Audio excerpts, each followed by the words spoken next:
매미나방, 노래기, 대벌레까지 올여름엔 유독 특정 곤충이 대량으로 발생해서 문제가 되고 있습니다. 이들이 갑자기 이렇게 많아진 이유가 뭘까요? 매미나방은 원래 한국에 서식하던 곤충이지만 이렇게 많이 발생하는 일은 드물었습니다. 그런데 올해는 다릅니다. 산림청에 따르면 올봄 매미나방 유충이 전국 89개의 시군구에서 대거 발생했다고 합니다. 7월이 되면서 이 유충들은 나방이 되어 곳곳으로 퍼졌습니다. 특히 도심 지역으로 많은 나방이 몰려들면서 민원도 급증하고 있습니다. 나방이 많아진 이유는 기후변화와 관련이 있다고 합니다. 매미나방 같은 경우 알로 활동을 하거든요. 보통은 많은 개체가 죽어요. 네, 그런데 이제 겨울 기온이 특히 올 겨울 같은 경우에는 굉장히 따뜻했습니다. 평소라면 월동하면서 치사됐을 양들이 있을 거 아니에요? 이제 그런 것들이 다 살아남으면서 밀도가 급격하게 증가한 게 아닌가. 대벌레와 노래기 역시 따뜻한 겨울 덕분에 개체수가 급증했다고 합니다. 실제로 지난 겨울 전국 평균 기온은 3.1도였습니다.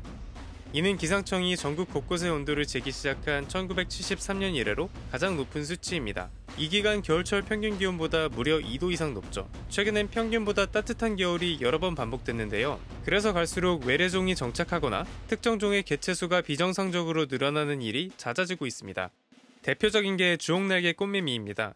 2000년대 중반 한국에 나타난 이 주홍날개 꽃매미는 몇 년 전까지만 해도 개체수가 너무 많아서 여름철 대표적인 골칫거리였습니다. 산림청에 따르면 이 매미 개체수가 늘어난 것도 기온 상승과 관련이 있습니다. 그러니까 원래 아열대상해충으로 알려져 있거든요. 이제 그것들이 이제 그러니까 정착 자체를 힘들었었죠. 그러다가 이제 기온이 올라가면서 이제 정착하고 이제 밀도가 증가하게 된 걸로 지금 추정을 하고 있고요.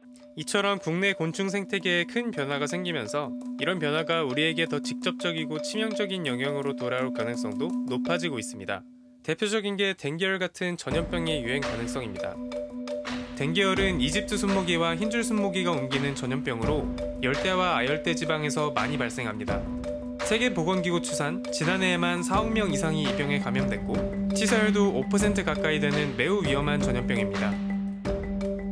과거 한국은 댕기열이 유행할 만한 지역이 아니라고 여겨져 왔지만 기후변화로 인해 이제는 한국도 안전지대가 아니게 됐습니다. 이미 2014년 우리의 남부지방과 위도가 비슷한 일본 도쿄에서 댕기열이 유행한 적이 있습니다. 이를 계기로 최근 진행된 한 연구는 제주와 부산, 전남 일부 지역 등을 댕기열 유행 고위험 지역으로 꼽았습니다.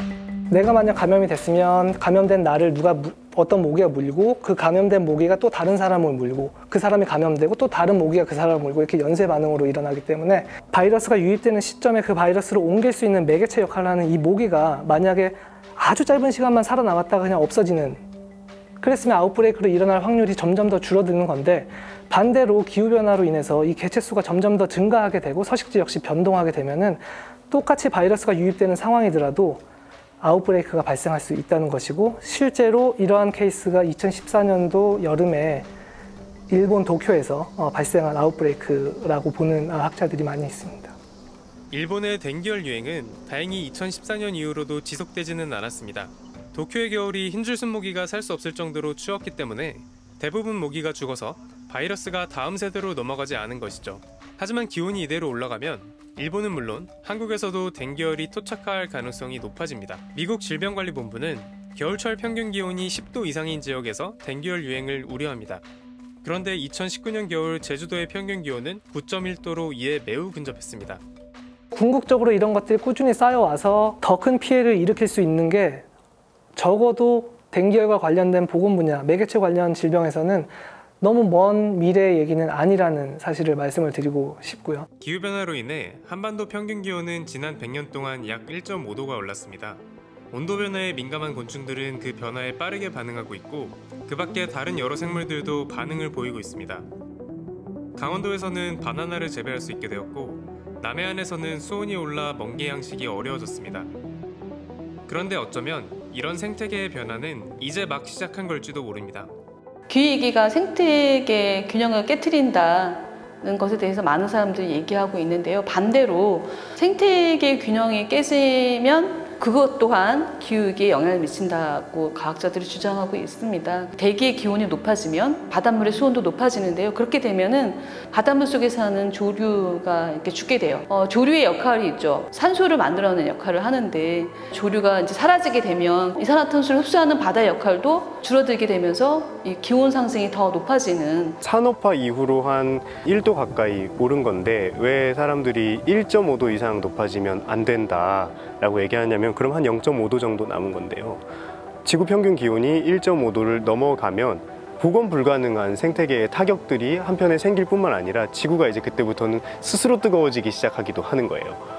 북극의 해빙 같은 것들이 녹으면서 그 안에 붙잡혀 있던 온실가스들이 풀려나오기도 하고 북극의 해빙이 녹아서 빙하 면적이 줄어들면 그 바다가 열을 또 흡수해서 붙잡아 놓게 되는 거거든요. 이런 일들이 발생하면서 이제 지구가 스스로 뜨거워지고 기후변화가 점점 더 가속화되기 때문에 더 이상 지금 어떤 일이 어떻게 일어날지 얼마나 더 뜨거워질지 예측하기도 어렵고 인간이 적응했던 기후와 완전히 다른 기후로 옮아가게 되는 상황이 곧 도래한다. 기후변화는 단순히 기온이 올라가고 해수면이 높아지는 것만의 문제가 아닙니다.